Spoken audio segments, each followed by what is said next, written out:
त्या निर्णयाच्या अनुषंगाने त्यांनी जाहीर केलं होतं की 1 मे पासून ऑटो रिक्षा आणि टॅक्सी चालकांची चाचणी सुरू होईल आणि ज्या ऑटो रिक्षा टॅक्सी चालकांना मराठी लिहिता व वाचता येत नाही अशा रिक्षा आणि टॅक्सी चालकांचे परवाने रद्द केले जातात। आमच्या संघटनेने याचा तातडीने विरोध केला होता आणि आम्ही हे म्हणालो होतो की हे गैरकायदेशीर आहे आणि असं करण्यात येऊ नये आणि जर केलं गेलं सूडबुद्धीने तर लाखो रिक्षा चालकांच्या परिवाराचं उपजीविकेचा प्रश्न निर्माण होईल आणि असं करू नये।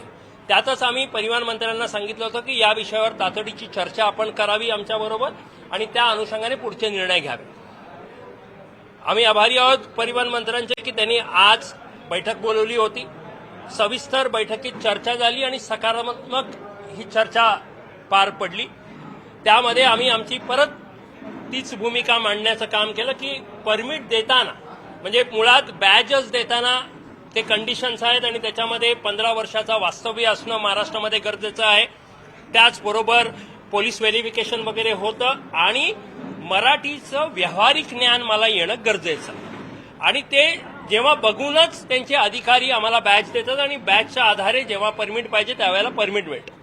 आम्ही त्यांना हे सांगितलं की जर नक्कीच काही लोकांना मराठी त्या पद्धतीने येत नाही, त्यांनी स्वतः सर्व केलेलं असं नाही की प्रत्येक अमराठीला मराठी बोलता म्हणजे व्यावहारिकरित्या बोलता येत नाही असं नाही आहे।